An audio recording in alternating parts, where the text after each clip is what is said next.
예, 자, 새해가 날아든다 새날에서 가장 많은 분들이 보고 듣고 하신다는 바로 그 한나인입니다. 잘 오셨습니다, 여러분. 자, 시작하겠습니다. 팟캐스트 최초의 오직 온부즈맨만을 위한 프로그램 새날 한나인 70번째 방송 시작하겠습니다. 자, 칠순입니다. 박수 안 치시나요? 자, 세 분 나오셨습니다. 볼수록 매력 있는 우리 볼매 임진. 안녕하세요, 볼매 임지입니다. 장난 안 찔러. 자, 볼수록 더 매력 있는 우리 정명숙님. 네, 안녕하세요, 정명숙입니다. 볼수록 진짜 매력 있는 우리 커트님. 감사합니다. 커트입니다. 네. 여기서 이름으로서 차별화가 사라졌어. 그런 게 있어. 자기 그 닉네임에다가 긍정적인 거. 정명숙님은 아무것도 안 붙였잖아요. 근데 이 사람은 자기는 볼매 임지는 볼수록 매력 있다고 붙여놨어. 네네, 진짜 볼수록 매력 있어요. 볼매 명숙님. 뭐 저는 네. 자, 볼매 커트님도. 네, 감사합니다. 자, 볼매 푸나가 진행하겠습니다. 네. 자, 출발하겠습니다. 자, 이슈아인 이슈 오늘 또 3개가 올라와 있습니다. 첫 번째, 일본 항공이 아이를 피해서 앉아라. 뭐 그러면서 좌석 배치 사전 고지를 했다고 논란이 됐다면서요? 네, 그러니까 비행기 표를 예매할 때 좌석을 선택을 하잖아요. 그때 좀 어린 아이가 있는 좌석에는 아이 아이콘이 들어가 있게끔 해서 그거를 피해서 예매할 수 있게끔 그렇게 한 건데요. 이게 어떻게 보면 고객 편의를 위한 거라고 하지만 실제로는 아이가 있는 것 자체 어린아이가 좀 시끄럽게 할 수도 있다라는 거에 대해서 좀 차별적인 게 아닌가라는 생각이 들어서 한번 골라봤었습니다. 그렇군요. 그런 경우도 있군요. 우리나라의 노키즈하고 좀 비슷한 그렇죠. 그런 거죠.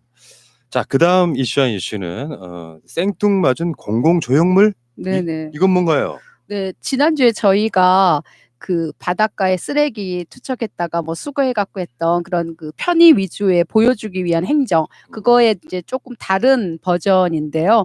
그 각 지방 단체마다 자신들의 그 고장을 대표하는 어떤 물품이라든가 뭐 이야기 이런 거에다가 의미를 둬서 그걸 조형물로 조성을 했는데, 그러한 것들이 의미가 있으면 좋겠지만 만들어진 조형물 자체가 너무 흉물스럽고 조잡하다는 거예요. 그래서 결국에는 관리도 나중에 가면 안 되고 사람들에게 심지어는 혐오감까지 주고, 그래서 그렇게 보여주기 위한 행정을 하려면 차라리 그 정말 미적인 감수성을 띄어서 만들든가, 예, 그런 조금 감성을 같이 추가해서 했으면 좋겠다, 이런 의미에서 골라봤고, 절대로 이제 그 돈만 쓰는 그런 보여주기 행정은 이제는 하지 않았으면 좋겠다, 그런 뜻에서 주제를 한번 골라봤습니다. 맞습니다. 그런 경우 굉장히 많죠. 네. 실제로는 이게 너무 주관적이어서 그래요. 객관적으로 보면 답이 나오는데도 불구하고 자신들 주관대로 하려다 보니까 되게 멋있다고 착각을 하는데 근데 너무 밖에서 보면 웃긴 거죠. 너무 유치한 것들이 많아요. 자, 채택된 이슈한 이슈는 의사들 이야기예요. 의료법 위반. 근데 면허 취소가 굉장히 어렵고 실제로 취소되는 경우도 적다. 뭐 이런 이야기죠. 네, 맞습니다. 그 의사 면허가 취소될 정도면 그 뭐랄까 귀책 사유가 상당히 큰데요. 취소되는 경우도 드물 뿐더러 취소됐다 하더라도 최장 3년이면은 98% 이상의 사람들이 커다란 제약 없이 의사 면허를 다시 돌려받는다는 겁니다. 그래서 극한 예를 보면 뭐 200명 이상, 200건 이상의 프로포폴을 불법으로 뭐 투여했던 어떤 의사는 실제로 재판 과정에서 뭐 집행유예 2년을 선고받았는데도 3년 만에 반성문 2장을 내고 다시 면허증을 다시 받았다는 겁니다. 그래서 이런 사실상의 종신직 평생 그런 어떤 철밥통 같은 면허 제도는 조금 개선이 돼야 되지 않을까 싶어서 한번 골라봤습니다. 네. 진짜 무적의 면허증이네요. 이게 이제 엄청난 기득권들인데요. 네, 맞습니다. 의사가 직접 음. 뭐 국회의원 하는 경우도 있지만 의사 단체의 그 국회의원들에 대한 노비 이런 것도 네. 심각한 걸로 알고 있거든요. 그러면서 실제로 의사들이 우리나라에서 직업군별로 보면 가장 돈을 잘 버는 직종에 속한다고 하더라고요. 물론 뭐 다 개별 차가 있겠지만 그렇다 보니까 그 기득권을 어떻게든지 유지하려고 하는 그러니까 법이 더 강화되면 되는데 그 법을 강화시키지를 못하는 거죠. 저희가 이번에 그 변호사 검사들 이 문제, 그러니까 검찰의 그 어떤 기득권의 문제들을 문제 제기했잖아요. 이 의사 관련한 이슈도 언젠가는 한번 짚고 넘어가야 하지 않을까 싶습니다. 그러니까 의사 관련해서 의협 관련해서 이슈가 터질 때마다 저희가 친절한 의사 선생님 뭐 이런 그 고정관념 때문에 의사 선생님이라는 생각 때문에 좋게 넘어간 일들이 많이 있었는데 이 의료법 관련해서도 한 번은 짚고 넘어가야 되는 그런 이슈가 반드시 있을 것 같습니다. 네. 최근에 이제 그 최모 씨가 의협 맞습니다. 회장이거든요. 맞습니다. 네네. 네. 이 사람 극우 인사예요. 네. 근데 어떻게 당선됐느냐? 이유가 되게 허무해요. 다수의 의사들은 그런 게 관심이 없어요. 예. 그래서 투표를 아예 안 하는 거야. 그러니까 투표 안 하는 게 어떤 결과를 낳는지를 그냥 그대로 보여줘. 네. 자, 어쨌건 지금 보니까 그러네요. 5년 동안 의사 면허 재발급을 요구한 54명, 54명 가운데 53명이 다시 면허를 돌려받았다. 네. 그런 거겠죠. 제가 봤을 땐 이런 게 있어. 의사 되기 사실 힘든 거 맞잖아요. 막 네.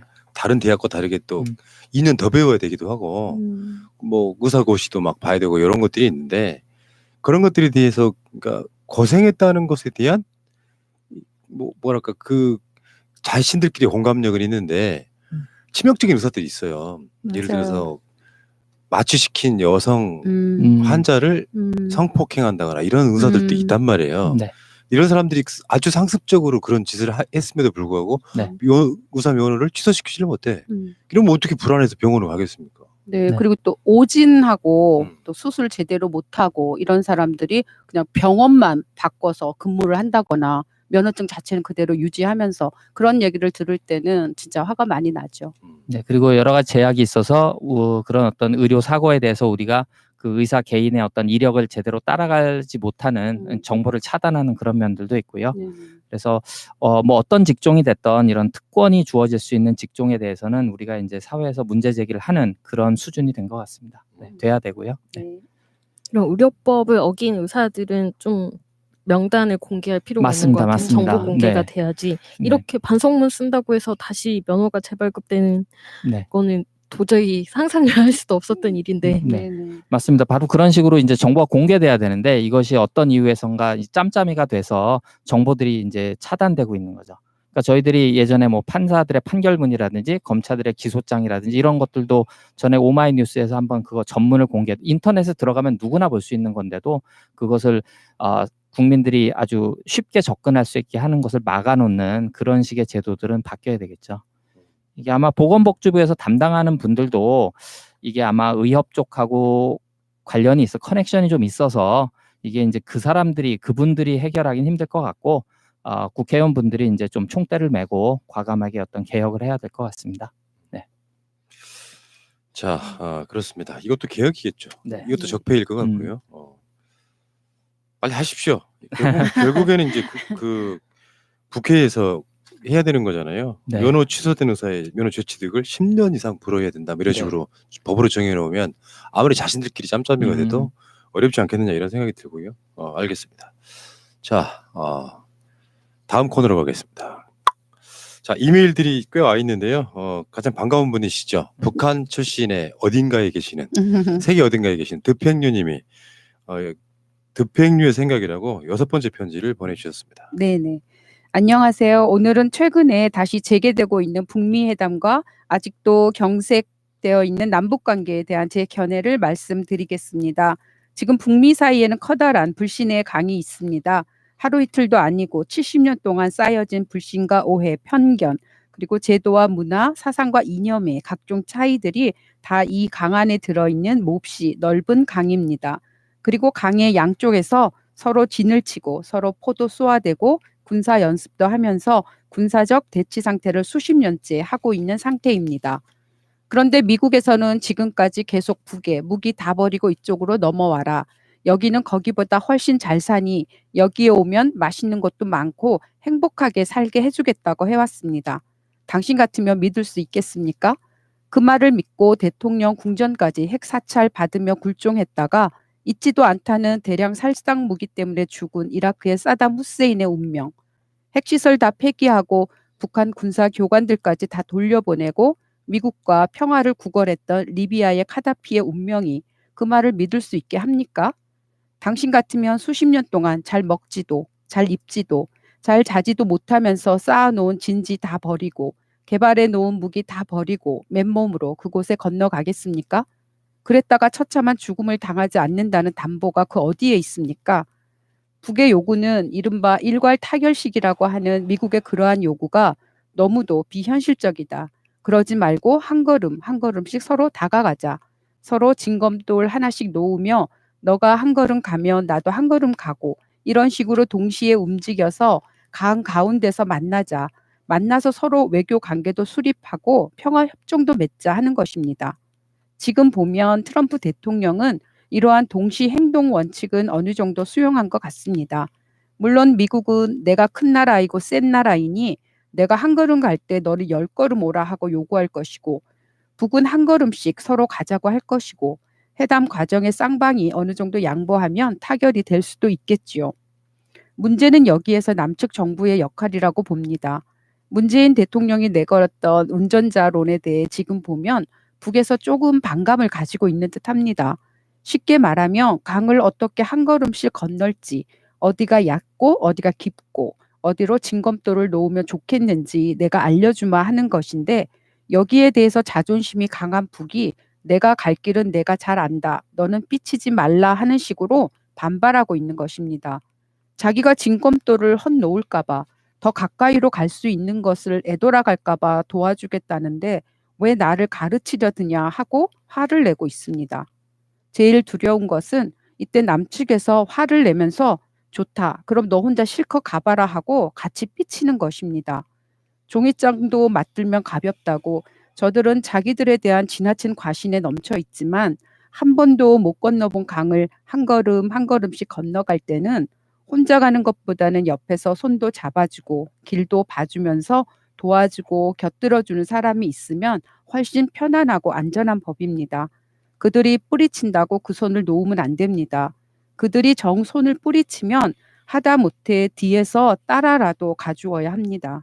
그러다 그들이 발을 헛디뎌 빠지려고 할 때 손을 내밀어 잡아줄 수 있어야 합니다. 그때가 되면 저는 북에서도 남측의 진심을 진정성을 이해할 수 있으리라고 봅니다.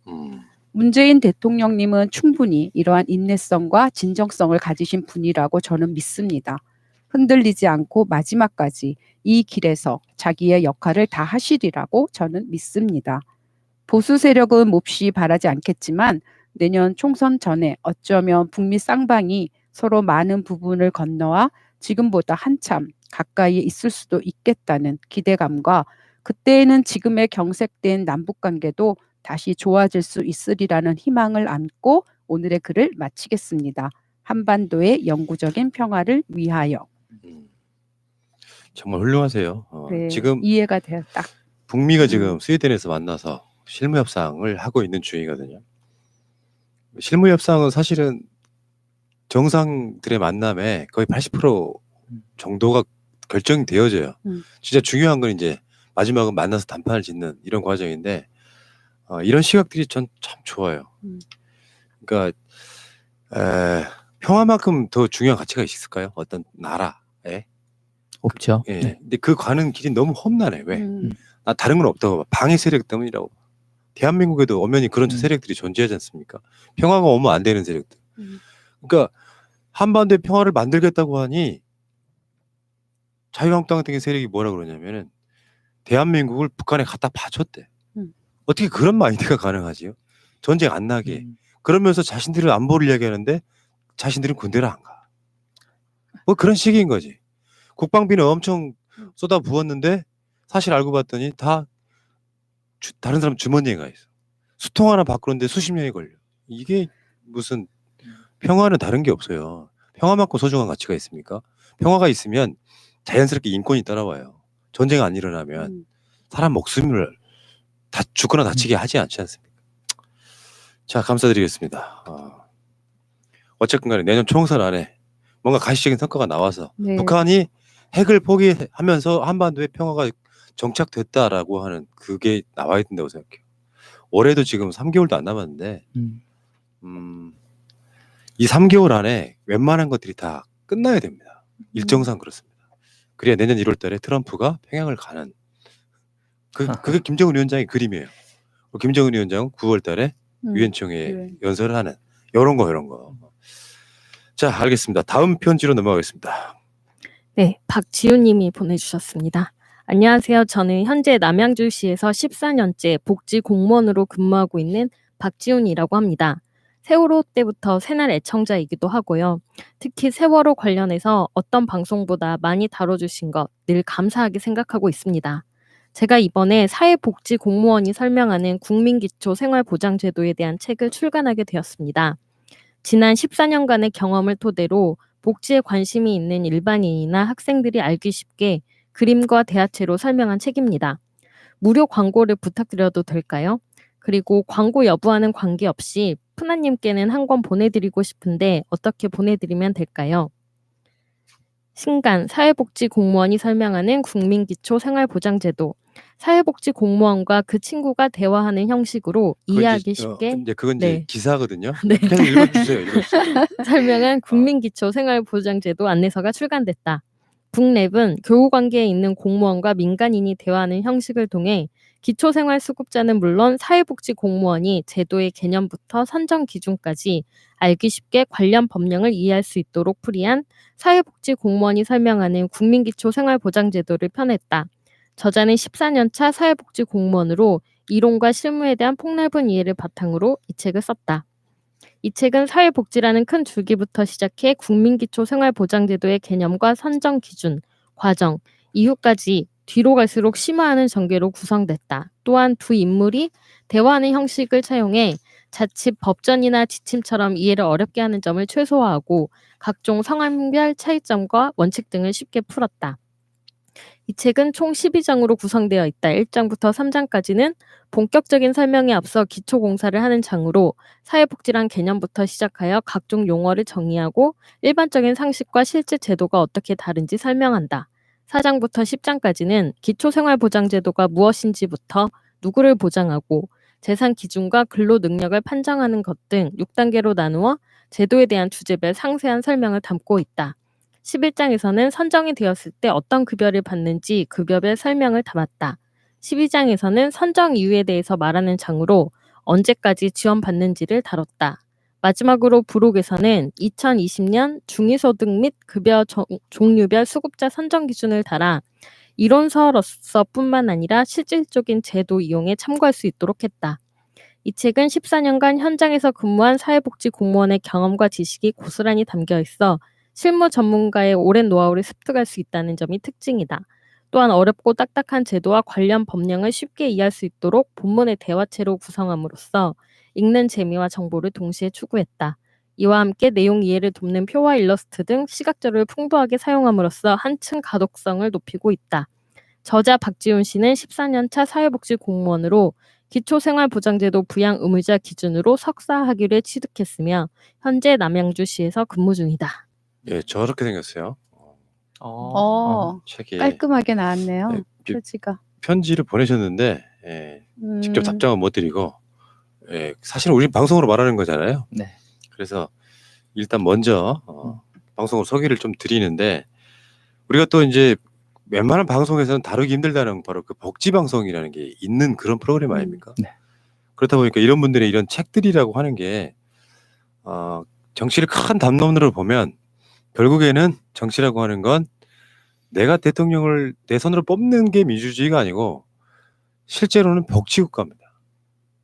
뽑아서 어쩔 건데 내가 잘 먹고 잘 살아야죠. 행복해야죠. 바로 그게 행복해지는 요체가 복지라고 하는 거고요. 앞으로 21세기 내내 모든 담론은 복지 담론이 될 겁니다. 지금 당장이야 무슨 뭐 재원이 있네 없네 무슨 포퓰리즘이네 뭐네 이야기하지만 사실은 국가가 존재하는 이유이기 때문에 그렇습니다. 일자리는 만들어지지 않습니다. 다시 말씀드리지만 자동화되고 로봇화되면서 일자리는 만들어지지 않아요. 돈은 다 로봇이 버는 거야. 그래서 나온 얘기가 로봇세라는 말이 나오는 겁니다. 그렇다 보니까 복지에 있어서 이제 지금이야 사각지대를 계속 찾아내면서 복지라는 걸 하지만 나중에 궁극적으로 가면은 상당히 많은 사람들이 세금만 잘 내면 진짜로 열하면서 무덤까지란 말이 그때는 실현될 거다 이렇게 보는 건데 공교롭게도 북미 협상도 스웨덴에서 하고 있죠. 실제로 스웨덴이라는 나라가 북한과 굉장히 친해요. 그리고 전 세계에서 가장 복지가 잘 된 나라 아닙니까? 대통령이 얼마 전에 북유럽 가서 스웨덴에서 연설했잖아요. 그런 것들이 다 이렇게 맞물려 있어요. 그래서 지금은 자본주의네 뭐 사회주의네 뭐 이런 개념보다는 국민이 잘 먹고 잘 사는 주의라고 부르는 게 훨씬 맞을 것 같아요. 자, 어쨌건 박지훈님 14년차 사회복지 공무원이신데 책을 내셨어요. 그래서 제가 다른 설명은 안 주셨는데 검색을 해보니까 이 책이 이렇게 기사로 나와 있더라고요. 사회복지 공무원이 설명하는 국민기초생활보장제도 아주 훌륭한 기획이 아닌가 싶고요. 이 방송을 보시는 분들은 이 책 안 읽으셔도 돼요. 사시기만 하십시오. 아니 근데 사실 그럴 수 있거든요. 소장용으로 당장은 뭐 재미가 그렇게 많을 것 같지는 않잖아요. 근데 읽어보면 아 복지제도란 게 이렇게 흘러가고 있구나. 그런 것들을 아시게 될 것 같고 앞으로의 모든 투표는 저는 계급 투표 좀 더 말하면 복지 투표가 될 거라고 생각을 합니다. 자 박지훈님 훌륭하신 공무원이시네요. 자 다음 주제로 넘어가겠습니다. 네, 이준봉님 메일입니다. 대통령님, 검찰총장을 지목해서 개혁안을 제시하라고 주문하셨지요. 반가운 말씀이었지만 검찰은 더 이상 개혁의 주체가 될 수 없습니다. 이제는 오로지 개혁의 대상이 될 수 있을 뿐입니다. 이명박근혜 정권뿐만이 아니라 더 오래전부터 검찰은 권력의 시녀였고 개였습니다. 권력의 입맛에 맞게 행동했고 거기에서 주어지는 달콤한 과실에 취해 자신이 썩어가는 걸 모르고 살았습니다. 그리고 이제 그들은 스스로를 권력이라고 생각하고 있습니다. 그들은 자신들이 선택받은 존재라 생각하고 국민 위에 군림하고 있다고 생각합니다. 그리고 자신들이 누리고 있는 현재의 권력을 놓치지 않기 위해 무엇이든 할 수 있는 존재들입니다. 노무현 대통령님을 생각해보면 너무나 자명한 일입니다. 그런 존재가 자신을 개혁한다니요. 차라리 고양이한테 생선을 맡기고 안심을 하는 게 나을 겁니다. 대통령님, 간곡하게 말씀드립니다. 검찰을 믿지 마십시오. 더 이상 미련을 두지 마십시오. 믿었던 사람에게 배신당한 대통령님의 마음이 어떠실지 감히 상상조차 되지 않지만 더 시간을 끌었다가는 더 큰 배신으로 돌아올 겁니다. 검찰은 반드시 개혁되어야 하고 가능하면 없어져야 할 조직입니다. 지금의 대한민국에 당신이 우리의 대통령이어서 얼마나 자랑스럽고 다행인지 모르겠습니다. 늘 건강하시기를. 알겠습니다. 그 서초동 집회의 분노가 사실 여기가 촉발점이거든요. 네. 더 이상 안 속는다 이런 거고. 자 계속 가시죠. 네, 윤선님. 안녕하세요, 새날 여러분. 난생 처음 글을 올려봅니다. 저는 57세 82학번, 손주를 둔 젊은 할머니입니다. 매일 아침 뉴스공장을 시작으로 퇴근 후 새날을 끝으로 하루를 마감한 지 9년 가까이 된 것 같네요. 직장일이 바쁘다는 핑계로 세월호 때도 박근혜 탄핵 때도 광화문 집회에 한 번도 참석을 못했습니다. 늘 화면으로만 보곤 가슴에 미안함으로 남아 있었습니다. 그러던 중 지금의 조국 사태는 정말이지 보고 있을 수도 더 이상 참을 수도 없었기에 퇴근 후 서초역으로 달려갔습니다. 사실 잠실에서 서초까지 가는 동안 사방을 두리번거리며 이 사람들이 다 서초에서 내릴까? 만약 내렸는데 사람들이 많이 안 모였으면 어쩌지? 여러 가지 심란한 심정으로 서초에서 내렸습니다. 그러나 7번 출구로 나가는 순간 으악! 시작 1시간 전의 시간이었지만 정말 많은 인파 속에서 심장이 터지는 것 같았지요. 무조건 중앙까지 뚫고 가선 새날 깃발을 찾았지만 보이질 않더라고요. 너무 많은 사람들 속에서 포기하고 인도 가장자리에 자리 잡고 보니 건너편에 있는 새날 깃발을 발견했답니다. 반가 반가. 다음 주엔 꼭 그곳으로 가서 우리 푸나님과 마차님 그리고 야수님 등등 보고야 말 테야 다짐하며 구호를 열심히 외쳤습니다. 조국 장관님의 홀로 아리랑을 함께 따라 부를 때는 어찌나 눈물이 나던지요. 하지만 이토록 많은 사람들이 나와 함께 같은 마음이었다는 것이 너무나 경이롭고 감동스러웠습니다. 불 꺼진 침대에서 새날을 들으며 수많은 밤을 분노하고 억울해하며 눈물로 지새운 날들이 다 헛되지 않았구나. 그리고 나 혼자가 아니었구나. 이제 외롭지 않습니다. 다 같이 싸웁시다. 새날 식구들, 시사타파, 뉴스공장 등등 모두 감사합니다. 힘내서 끝까지 앞에서 이끌어주세요. 거듭 감사합니다. 이런 분들 굉장히 많아요. 네. 여기저기 막 댓글이나 메일 보면은 외국에서 오시는 분도 계시고요. 그렇더라. 연세도 70대도 계시고요. 저는 80대까지 봤어요. 아, 국민의 열방이라는 게 막연했던 어떻게 박근혜 탄핵은 되게 좀 막연했던 느낌이 있어요. 권력 전체가 쏟아지는 느낌이었고 지금은 이 개혁도 디테일이 필요해. 진짜 핵심은 저는 우리나라에 아직 개혁 안 된 게 검찰, 언론, 재벌 이 정도만 개혁을 어떻게 근데 이게 너무 기득권이기 때문에 웬만해서는 안 되는 거죠. 자, 이 싸움은 언제 어떻게 끝날까요? 근데 되기만 하면 음. 완전 새로운 나라가 될 것 같은데요. 자, 다음 보러 가겠습니다. 조국 장관님 자택 압수수색의 진짜 목적. 내가 조국 장관님이면 기분이 어땠을까 하고 생각해 보았습니다. 아마도 몸도 좋지 않은 내 아내와 겁에 질려 있을 딸을 생각한다면 아무 생각도 들지 않고 집으로 뛰어갔을 것이고 집에서 내 가족들을 겁박하고 있는 무리들에게 화를 냈을 겁니다. 검찰은 그걸 바란 것일 겁니다. 피를 토하는 심정으로 이빨을 깨물며 참으셨을 조국 장관님을 생각하면 분노가 치밀어 오릅니다. 예, 이분은 메일 보내실 때 YEONSMSJ님께서 보내주신 메일입니다. 넘어가겠습니다. 뚜루루님 메일입니다. 새날 옴부즈맨에서 나왔던 의견에 대한 견해입니다. 주제별로 클립 잘라 올리기에 관한 내용이고요. 안녕하세요. 애청자 팟빵 아이디 광잘잘은 장떡대입니다. 얼마 전 옴부즈맨 프로그램에서 어떤 청취자가 유튜브 컨텐츠가 너무 길어서 주제별로 잘라 올려달라고 요청한 글을 봤는데요. 푸른 나무님이 하고는 싶은데 죄송합니다. 천천히 하세요. 네. 네. 얼마 전 옴부즈맨 프로그램에서 잠깐만요. 제가 대신 읽어드릴까요? 아니면 그러실래요? 괜찮으세요? 네. 얼마 전 옴부즈맨 프로그램에서 어떤 청취자가 유튜브 콘텐츠가 너무 길어서 주제별로 잘라 올려달라고 요청한 글을 봤는데요.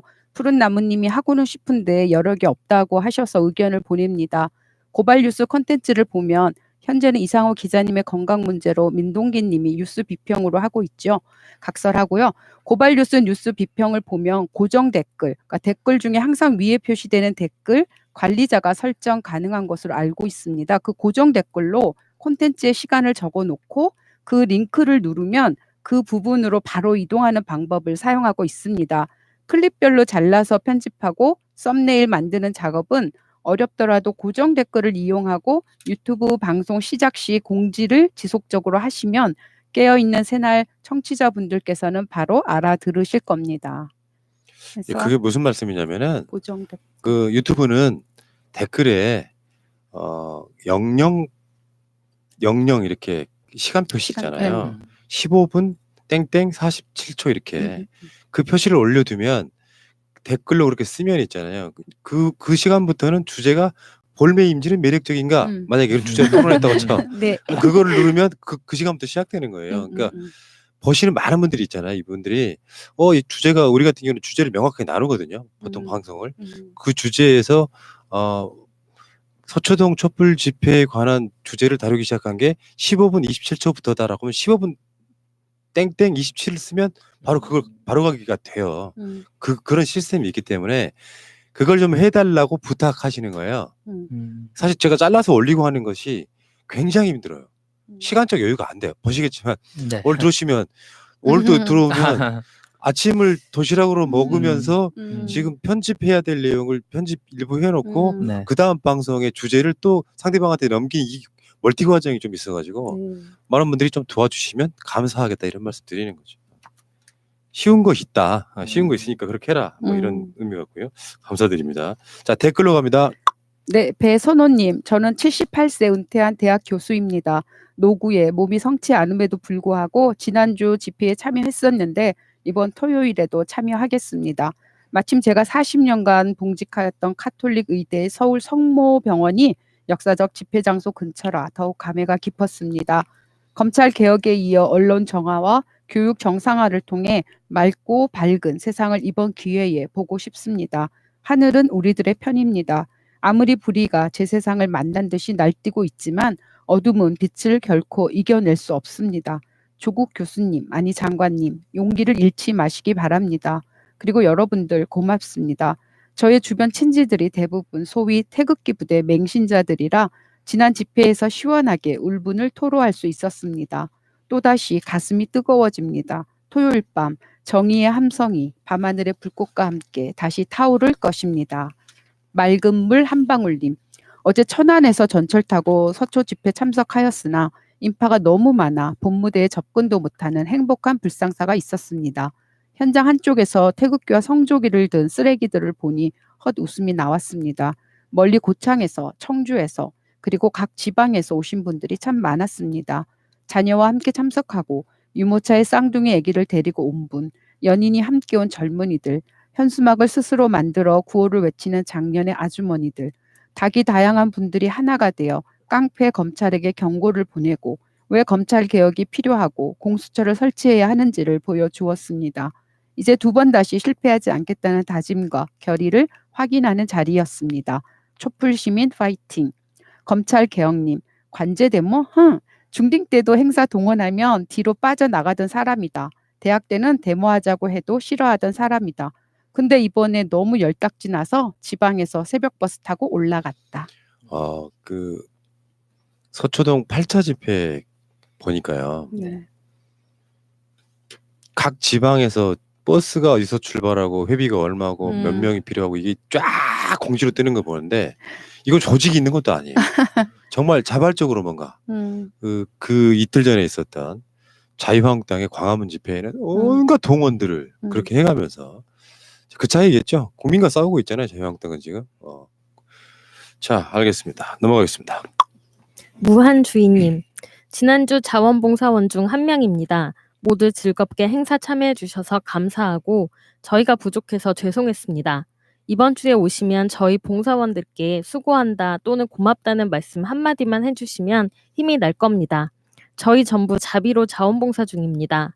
저희에게 화내시거나 꾸지람은 자제 부탁드립니다. 이번 주에 또 뵙겠습니다. 부족하지만 열심히 하겠습니다. 수지조님, 신기한 것은 정말 엄청났던 서초동 시민 촛불 집회가 외신 보도에는 하나도 없다는 겁니다. 홍콩 집회 데모는 연일 보도되었잖아요. 외신도 막는 것인지 궁금합니다. 오히려 자한당 쪽 견해는 외신을 덜어 나오던데 전 세계가 저희 민주시민의 감격스런 집회를 알았으면 좋겠네요. 유태경 광명영통 철학원장님, 임을 위한 행진곡은 합창 시작되면 적어도 3회 연속 불러야 합니다. 왜냐하면 무대 앞에서 노래 부르기 시작하면 2km 뒤쪽의 행렬은 끝소절 부르고 허전하게 끝납니다. 주최 측에 꼭 전달 바랍니다. 비비광님, 영어 피켓도 좀 만들어주셨으면 합니다. 외국 기자들도 취재 올 텐데. 럭키 포에버 김님, 어떻게 후원하는지 절차 알려주세요. 제주도라 못 올라가고 서울에 있는 처자식을 위해 돈 벌어야 돼요. 가면 돈 못 벌고 돈 쓰고 이중고입니다. 양해해 주시고 가는 비행기 값이라도 지원하려 합니다. 물론 저가항공 기준입니다. 자, 계속하겠습니다. 네. 존 도올님, 상상을 초월한 이번 서초동 집회로 직접 민주주의로의 제도 변화의 때가 무르익은 것 같습니다. 대의는 오간데 없이 그저 자신의 알량한 기득권만 지키려는 국회의원들 때문에 국민들은 너무 지쳤습니다. 그런 개되지만도 못한 수준 낮은 저질의 쓰레기들을 지도자랍시고 대접해준 그동안의 세월이 너무 분합니다. 맑은 물 한 방울님. 조국 장관이 통화 논란에 대하여 이야기하고 싶습니다. 춘추시대 위나라의 오기는 4개국을 돌아다니며 장군을 하였는데 노나라에서 장군이 되기 위하여 제나라 출신의 아내 목을 베어 자신이 전향하였음을 증명하고 장군이 되었습니다. 자신의 아내 목을 벤 오기가 조국을 비난한 박지원을 비롯한 사람들의 정신세계인지 궁금합니다. 하데스님, 얼굴도 모르는 조양에게 먼저 지나간 생일이지만 축하합니다. 나는 조양의 아버지와 같은 세대를 공유하며 아버지만큼은 아니더라도 그 시대 화염병을 던지며 최루가스를 밥보다 더 많이 마셨던 이 시대의 평범한 아저씨이고 조양보다는 어리지만 이제 점점 멀어지기 연습 중인 예쁜 고딩 딸아이를 막내로 두고 있는 사람입니다. 공교롭게 조양과 생일이 같네요. 나의 아내는 뭘 알고 그러는지 모르겠지만 조양의 아버지 지지자이고 밥은 안 차려줘도 검찰개혁 집회는 나가는 열혈 아줌마이기도 해요. 이 아줌마가 딸아이의 생일날 온 식구가 저녁을 먹으면서 한 손에 케이크를 들고 퇴근하는 조양 아버지의 사진을 보여주며 어머니의 페북 내용을 보여주며 눈물을 흘리기도 했답니다. 할 수만 있다면 조양에게 따뜻한 밥이라도 한 그릇 해주고 싶다길래 집회나 열심히 나가라고 했습니다. 물론 이 아저씨도 따라간답니다. 글쎄요, 이 아저씨는 이 또한 지나갈 거야 라는 말로 참고 견디라는 말로 조양을 위로하기에는 너무 미안합니다. 그 시절 그렇게 기득권과 싸워왔고 고 노무현 대통령님 시대를 지나면서 내 청춘이 헛되지는 않았다고 생각했는데 미안합니다.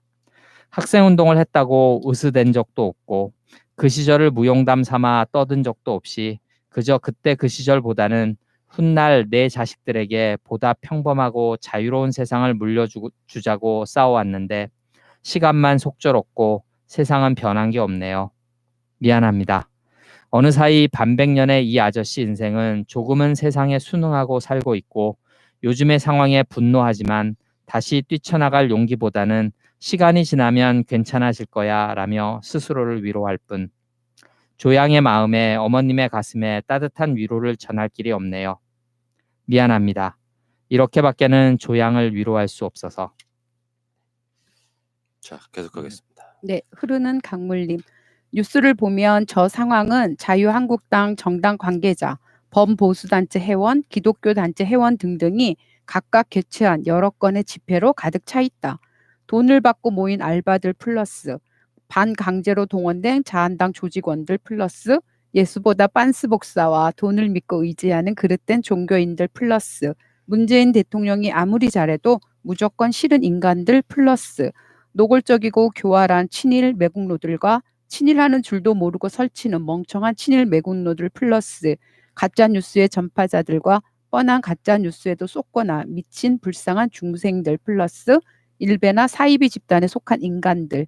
나는 자한당의 이런 대규모 잡탕 집회를 열렬하게 환영한다. 그리고 앞으로 더 자주 이런 집회를 열었으면 좋겠다. 박근혜 탄핵 집회처럼 오래 하진 않더라도 최소한 2개월 이상은 계속했으면 한다. 그러면 곧 닥칠 국회의원 선거에 쓸 선거 자금을 미리 저 잡탕 집회에 소진해버린 자한당은 가짜뉴스를 퍼뜨릴 돈조차 부족해져서 저절로 소멸하게 될 터니까. 자한당아, 세상 이치가 그러하다. 자발적이지 않으며 돈과 가짜뉴스에 오염되어서 양심조차 속이거나 속는 어리석은 의지는 진짜 올바른 의지가 아니며 그런 의지는 결코 오래 가지도 갈 수도 없고 그런 불순하고 불손한 의지로는 그 어떤 뜻한 바도 온전하게 이룰 수 없다. 국대원님, 우리 집회는 자리가 없어서 낑겨 앉는데 저 사람들은 사람 많아 보이게 하려고 일부러 떨어져 앉으라고 방송 중이라네요. 크크크크. 우리도 떨어져 앉자고 홍보합시다. 전략 세우면 아예 서초구 전체를 뒤덮을 수 있을들요. 볼 때마다 웃겨요. 유치하잖아. 집회라고 하는 건 사람들 많이 모아놓고 자기 자신들끼리 어떤 의견을 주고받으며 어떤 사람들이고 바짝바짝 앉아가지고 뭐랄까요, 더 많은 사람이 듣게끔 해야 되는데 널찍널찍하게 앉으라고 하는 게 참. 아이고. 넘어가겠습니다. 이름 분석과 낱말 풀이님. 이번에는 검찰 개혁을 반드시 이루어내야 합니다. 개혁의 일반적인 의미는 정치적, 사회적 변화를 인위적으로 추진하는 것을 말합니다. 개혁이 기존의 체제와 조화를 이루면서 부분적이고 한정된 변혁을 꾀하는 것이라면 혁명은 기존의 정치 체제나 사회제도를 전면적으로 변혁시키는 것을 말합니다. 인간은 자연의 섭리 속에서 살아가는 존재이므로 본능적으로 급격한 변화를 싫어하고 두려워합니다. 비록 기존의 질서와 틀이 다소 불합리하거나 불공정하더라도 그 질서와 틀을 유지하려는 경향이 강합니다. 그 이유는 기존의 질서와 틀을 개혁했을 때 누구나 본능적으로 그 이후의 불확실성에 대한 두려움을 가지게 되고 무엇보다 개혁으로부터 손해보는 사람들이 생기기 때문입니다. 개혁으로부터 손해보는 사람들은 자신들의 기득권과 생존권이 결부되기 때문에 결사적으로 저항하는 것입니다. 그래서 개혁은 매우 어렵고 잡음이 많을 수밖에 없습니다. 때로는 개혁을 추진했던 사람은 죽임을 당할 수도 있습니다.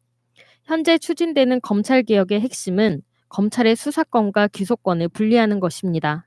검찰은 그동안 무소불위로 누려왔던 막강한 권력을 내려놓게 되는 것을 죽기보다 싫어하는 것입니다.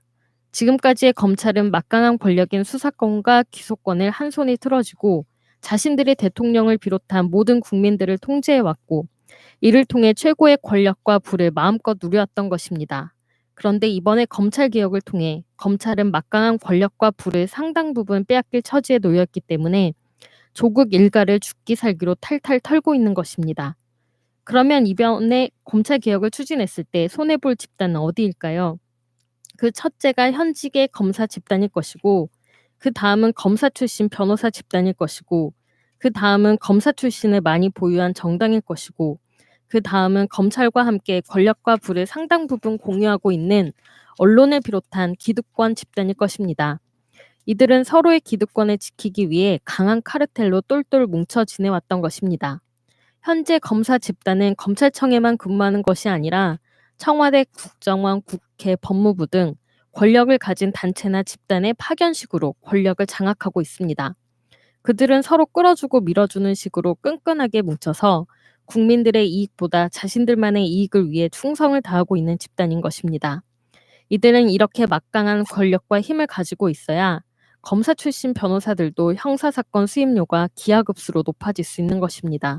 대표적인 예로 홍만표는 형사사건 한 건의 수임료로 10억 원을 받았고 우병우는 한 건의 수임료로 3억 원을 받은 바 있고 대다수의 정관 검사 출신 변호사들의 수임료는 일반인들의 상상을 초월하는 수준이 현실인 것입니다. 이렇게 수임료가 높다는 것은 불공정, 불공평, 불합리 등이 반드시 개입될 수밖에 없고 이 가운데에는 반드시 억울한 사람이 생길 수밖에 없다는 뜻입니다. 이들은 자신들의 기득권을 지키기 위해 지속적으로 국민들을 감시하고 통제해왔습니다. 국민을 감시하고 통제하는 가장 손쉬운 방법은 국민의 의사를 한 곳으로 모을 수 있고 대변할 만한 핵심 인사를 색출해서 이들을 먼저 사찰하고 통제하는 방법입니다. 핵심 인사들을 철저히 사찰하고 통제함으로써 국민들의 열망을 분쇄하는 전략인 것입니다. 이 방법은 아주 원시적이지만 효과적인 방법입니다. 핵심 인사들의 생활 반경에서 작은 허점이라도 잡게 되면 이 인사에게 압박을 가하고 망신을 주는 것입니다. 그러면 핵심 인사는 국민의 의사를 한 곳으로 모을 힘이 약화되고 대변할 수 없는 지경에 이르게 됩니다. 그러면 자연스럽게 국민의 열망은 한 곳으로 모아지지 않게 되고 흐지부지하게 되어버리는 것입니다. 검찰개혁의 성공은 편중된 권력과 부를 견제와 균형을 이루도록 제도화하고 인력을 재배치하는 것이고 한 사람이 국민이라도 억울한 사람이 생기지 않도록 하는 것입니다. 그러므로 우리는 이번에 검찰개혁을 반드시 이루어내야 더 나은 민주주의를 실현할 것이고 더 나은 대한민국이 될 것입니다. 이번에 성공하지 못하면 또다시 개혁의 에너지가 모아질 때까지 오랜 기간을 기다려야만 할 것입니다. 야, 이분은 이게 굉장히 훌륭한 글이죠. 네. 뭔가 전체적인 그림을 다 네. 보는 그런 분 같고요. 자, 기침으로 자기 차례 넘어가신. 자, 커트니. 네. 네, 보수 파괴님입니다. 윤석열, 이 인간은 여전히 국회가 정해준 대로 개혁한다고 한다. 저 자한당이 순순히 개혁 법안을 통과시키지 않을 것이 뻔하기 때문이지. 따라서 자한당 국회의원들은 모조리 무혐의 처리될 가능성이 크다. 원래 윤석열 접해는 이번 서초동 집회도 쌩까고 가려고 했다. 그러나 대통령께서 강력한 경고 메시지를 주니 지금 주춤하는 척하는 것일 뿐이다. 원래 적폐들은 지벌은 남 못 준다. 위장 꼼수왕 윤석열의 검찰이 변하리라 생각하면 커다란 낭패가 있을 것이다. 라니 럭키님, 윤석열은 절대 안 변합니다. 즉 검찰개혁 0.1%도 안 합니다. 자한당 해체, 언론개혁, 검찰개혁, 윤석열 파면, 공수처 설치 꼭 해야 합니다. 컴투루님, 검찰이 범인이다. 윤석열은 사퇴하라. 윤석열을 처벌하라. 나마심님, 임은정 검사가 쓴 칼럼처럼 검사를 믿으면 안 됩니다. 자체개혁 절대 불가능합니다. 법으로 제도로 축소해야 합니다. 이번에 한번 보세요. 대통령께서 개선하라고 지시하니까 비웃듯이 찬찬히 검토하겠다고 했다가 여론의 문매 맞으니까 바로 다음날 개선책 냈는데 알맹이는 하나도 없고 여론을 잠재우려는 술책이었죠. 검찰법과 제도가 바뀌지 않는 한 검찰청장을 누구를 앉혀도 똑같습니다. 국민이 가장 믿었던 윤석열을 보면 알 수 있잖아요. 예, 계속하시죠. 네, 김상진님. 윤석열의 한계입니다. 조직에 충성한 것은 맞습니다. 그런데 조직의 기득권에 충실한 놈이 윤석열입니다. 부적절한 지시에 대항한 것은 맞습니다. 그런데 적절한 지시도 거부한 것은 항명입니다. 검찰총장은 국가 원수의 지시를 따르는 게 맞습니다. 대통령과 협의하는 것은 부적절합니다. 이번 지시는 정말 잘 하신 것 같습니다. 문재인 파이팅. 그런데 민주당 너무 약합니다. 복지부동 하는 것입니까?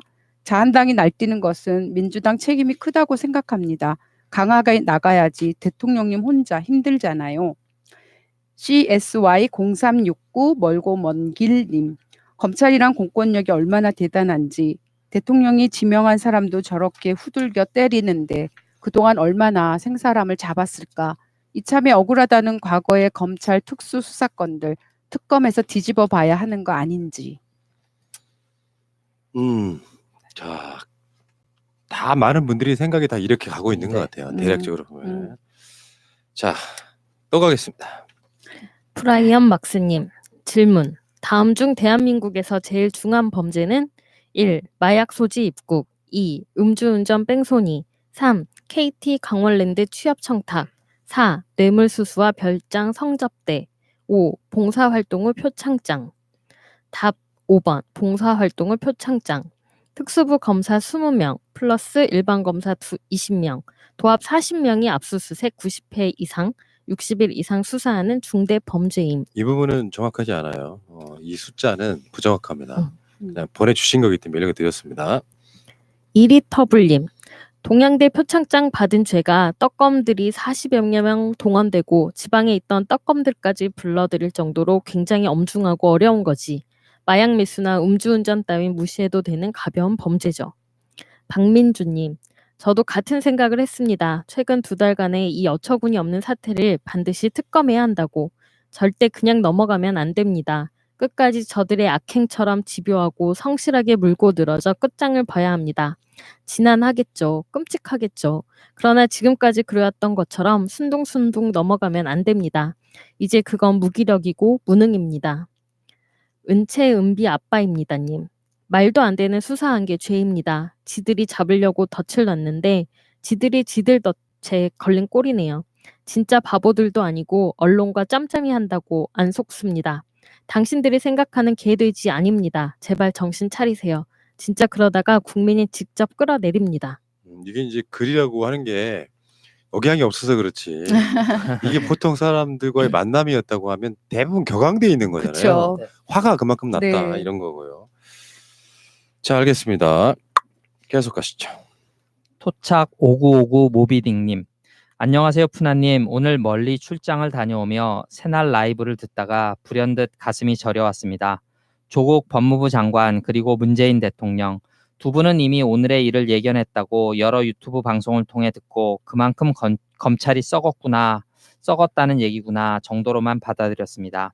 그런데 갑자기 두 분이 안쓰럽고 위로해드리고 싶다는 생각이 들더군요.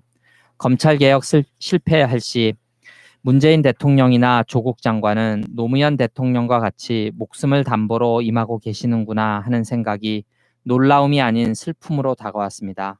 두 분을 도와주세요. 저도 한 발 더 나서겠습니다. 김해피님, 노 대통령 때도 언론 기레기와 개검찰 그리고 자한당은 항상 한패가 아니었던가.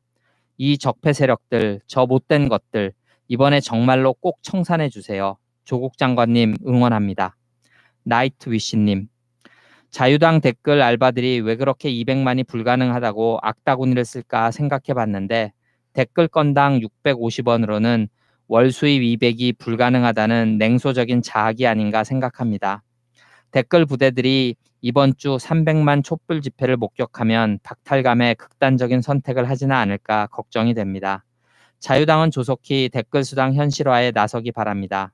최소한 건당 10,000원은 돼야 저들도 희망을 가질 거 아닙니까? 예, 네. 이게 뭐 약간 유머가 섞인 것 같아요. 네.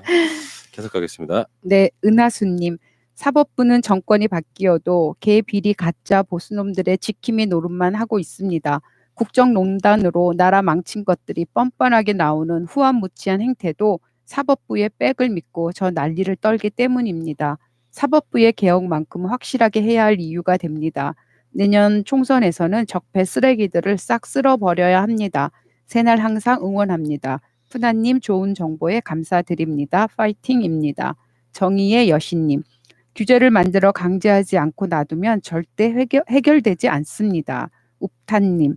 자한당은 내년 총선 결과를 예견하고 있을 겁니다. 어차피 공중 분해될 거 못 먹는 감이나 찔러나 보자 시기죠. 자한당의 목표는 문재인 정부의 조기 레임덕입니다. 앞으로 내년 총선 전까지 조국 사태와 유사한 것들이 몇 건 더 발생하리라 예상합니다.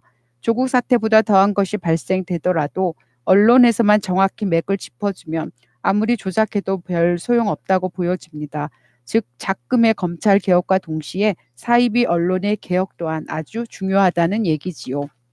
INSHW님, 민생경제연구소장 안진걸님이 이렇게 말하였죠. 자한당, 조중동, 미세먼지 없는 나라에서 살고 싶다고 100% 공감합니다. 얼른 그런 날이 왔으면 좋겠습니다. 계속 가겠습니다. 최미주님, 사악함의 끝판, 현조 에미년 때문에 정말 인간이 어디까지 악랄한지 알게 되었다. 에미 때문에라도 자식이 좋게 될까?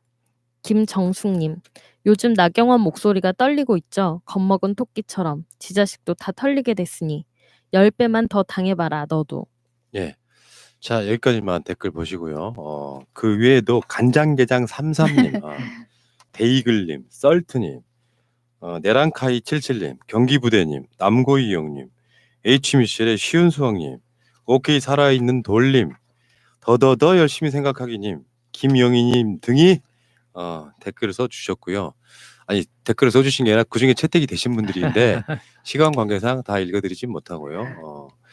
어쨌든 간에 좋은 글들 정말로 감사드리고 이 프로그램만큼은 여러분들이 직접 참여하신 거나 똑같습니다. 생각하는 걸 그렇게 해드리는 거고 진짜 댓글 많이 달리죠. 네. 뭐 에피소드 하나당 댓글이 수백 개씩 막 달리니까 그 중에서 우수작들 엄선하시느라고 눈알이 빠지셨다고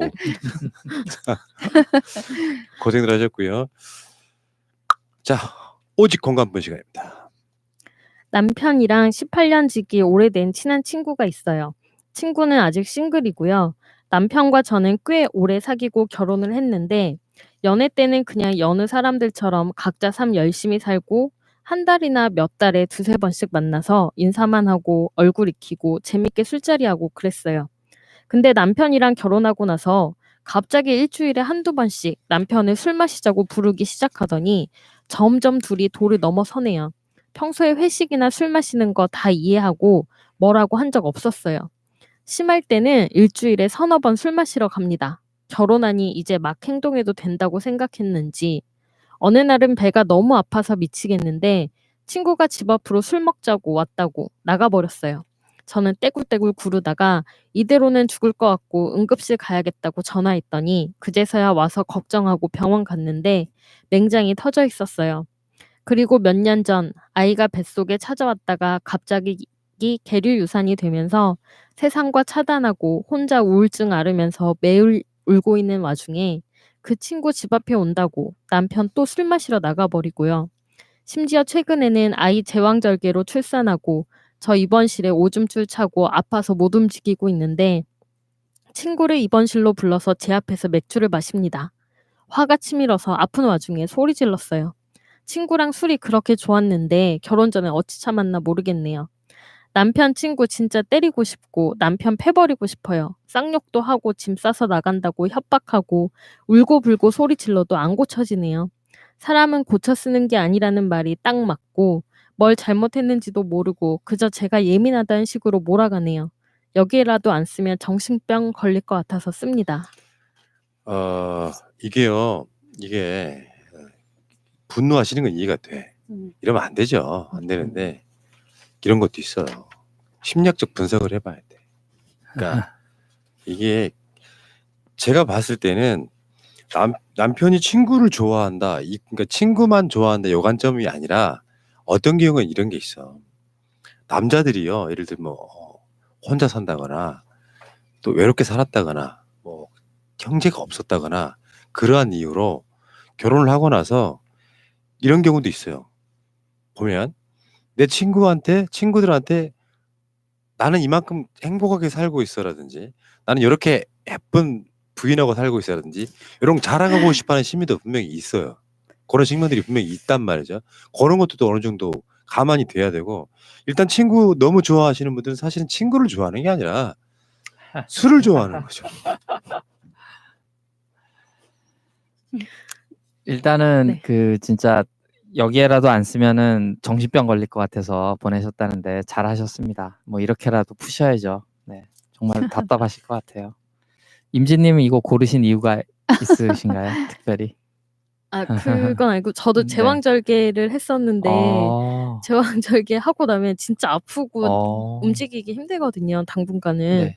근데 그 와중에도 병원까지 음. 와 가지고 술을 마실 정도면 그거 또 앞에서 보는 앞에서 그쵸. 둘이. 그러면은 정말 너무 화가 날 것 같고 그다음에 술 마시러 나갔었는데 그때 맹장 터졌었잖아요. 네. 이렇게 아픈데 음. 힘든데 그럴 때는 같이 있어 주는 게 맞는데 이렇게 자주 만날 일인가. 그 술 좋아해서 그래요. 이건 그렇지, 맞아요. 친구가 좋아서가 아니라 알코올 중독이에요. 아, 저도 약간 그런 의심이 듭니다. 이게 그러니까 본인들이 잘 인정을 안 하고 한국이 그 조금 술에 대해서 관대한 문화가 많이 있었는데, 그러니까 일주일에 3일 이상 술을 마신다는 거는 조금 혼자 있으면 술 생각나고 이러는 거는 조금 조심하셔야 되는데. 네. 그러니까 제가 아까 네. 초반에 말씀드렸던 그 이야기의 맥락을 맞춰보면은 네. 그러니까 예를 들어서 술을 마시는 것도요. 이런 경우 있잖아요. 부인을 불러내서 마신다거나 친구들 데리고 들어가는 술은 아까 제가 말한 그런 분석이 가능해요. 그러니까 친구들한테 자랑스러울 수 있는 어떤 경우는 아예 안 부르는 사람도 있거든. 전혀 안 보여주는 사람도 있거든. 그런 경우도 있는데 이게 이제 쉽게 표현하면 좋은 소식인 거지만 전체적으로 나쁜 소식은 남편은 알코올 중독 있다가 보이니까 뭐. 이제 전문가와 상의를 해봐야 되나? 아 근데 친구도 좀 이해가 안 되는 게 네. 얘가 그 정도로 자주 오고 그러면 친구가 자제를 했어야죠. 똑같은 놈들이 사귀어. 병원에 와 가지고 거기서까지 술을 마시는 게 친구로서도 할 일이 아니잖아요. 근데 여기서 의혹 제기 하나 해봅니다. 그러니까 이 친구가 혹시 사실은 5번 왔는데 다 10번 온 것처럼 거짓말하지 않았을까요? 생각 드는데. 제 방송이라면 이거는 네. 이거는 과연 친구를 만났을까? 아. 다른 사람이 있을 수 있다. 뭐 이렇게 나가죠. 매우 합리적인 의지. 네. 근데 진짜 이건 좀 너무해요. 실제로 그 아이 낳아보신 분들 당연히 느끼시겠지만 서럽고 아프잖아요. 그렇죠. 그럴 때는 사실 남자가 할 일은 없어. 아픈 건 부인이 아플 거니까. 그리고 웬만한 건 다 간호사들이 하고 그렇잖아요. 병원에 있으면. 남편이 할 일은 별로 없지만 남자들은 그걸 못 견디는 거예요. 할 일 없이 막 소일하는 걸 못 견디는 거고 여자들은 그냥 지켜주기만 하길 바라는 거거든요. 왜 이런 거 있잖아. 아프고 서럽고 막 더군다나 그 남자 새끼까지 낳았는데 얼마나 서럽겠어. 그 지켜주지도 않으면 그럴 때는 진짜 이런 게 있어요. 그러니까 어떤 목숨을 건 공포심이라고나 할까? 내가 아이를 낳아야 되는 상황인데 근데 그 상황인데 왜 우리가 그 시사 방송도 그런 의미가 있거든요. 저쪽에 사람이 많이 모였대. 그러면 일로 와봐. 우리 조국 장관이나 정경심 교수는 절대 나쁜 짓 안 했어라고 안심시켜주는. 그러면 세상이 달라진 건 아니지만 내가 그 아는 사람으로부터 그런 안심이 생기는 그런 게 있잖아요. 똑같아요. 그러니까 내가 저 사람 아이를 갖고 지금 만삭이 돼갖고 아이를 낳으려고 하는데 그 남편은 없어. 그렇다고 불가피하게 진짜 회사에 급한 일이 생겨서 늦게 오고 있는 거나 모를까. 이건 뭐 밖에 나가서 술 처음 먹느라고 안 오면 이게 무슨 짓이야 이게.